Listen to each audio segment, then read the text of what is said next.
Okay, Redmist here again. Let's take a look at Kologarn, and this is now, since the nerfs, a pretty trivial fight. This is a 25-man version.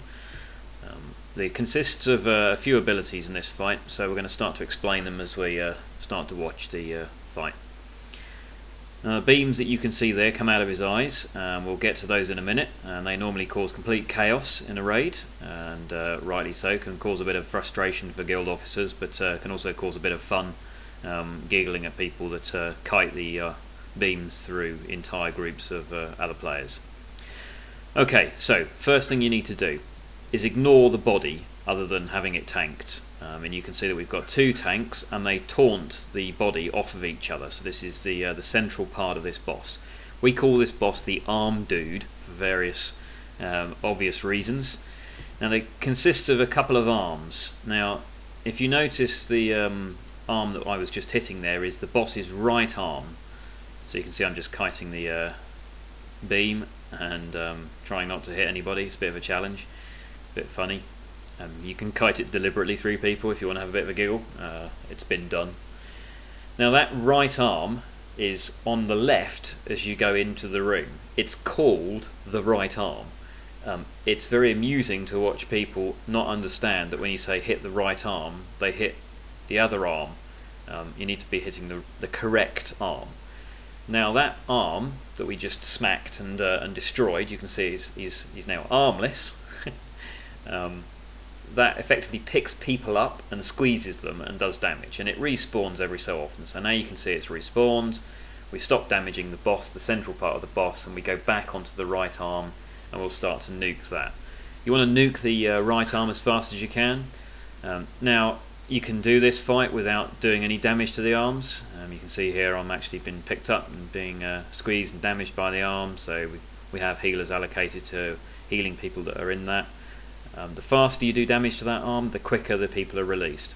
You can do this fight with absolutely no damage to the arms. It's a lot harder.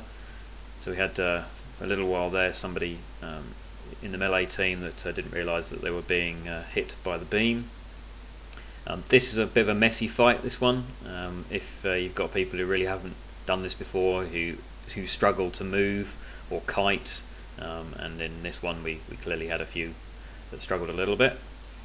But it's a real fight. It's not a glossy fight. I wanted to show you again, as per my other tutorials, one where some things go wrong and showing you how you can still cope and manage. This was a lot harder again before all the nerfs. But if you don't kite and you don't position the groups properly, it can still be a challenge.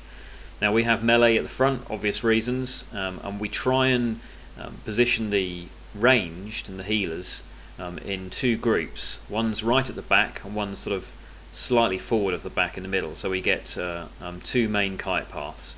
So we can kite, the melee can kite by going back and along the middle.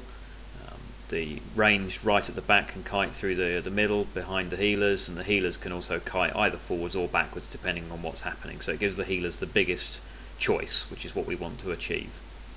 Now this is a straightforward fight where you just keep going backwards and forwards between the right arm and the body.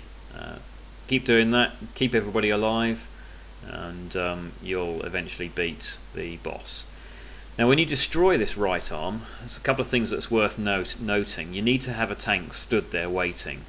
Melee need to run when you destroy that right arm, and what will happen is a whole bunch of little miniature rock creatures will be created, earth elementals will be created. They need to be picked up immediately by the tank that's waiting for them to be created. And then AoE classes, ranged AoE classes, need to bring down those rocks. So you'll see in a moment here when the arm drops from what is about 10% now to 0. I'll run if I'm not in the arm, which I am, but I'll run away from that area and start DPSing the main body part, and you can see all those little earth elementals over there. I dropped a magma totem over there because I knew they were coming, and you'll see that our warlock is seeding those elementals. They're being tanked. The tanks still have to kite the beams away, and they're slowly DPS down. So we can concentrate on managing the main boss. Now you need two tanks on the main boss because he stacks a debuff on one tank, and you'll need to swap backwards and forwards between the tanks as those debuffs get too high, so you need a couple of tanks that are prepared to talk on Ventrilo, or use macros or something like that to whisper each other and regularly talk. So you saw a swap there in tanks from a warrior tank to a druid tank as they're managing those debuffs carefully. Down to 1%, and it's a kill, few deaths. Deaths normally are to either to damage while you're being squeezed, or to straightforward plain not moving out of beams.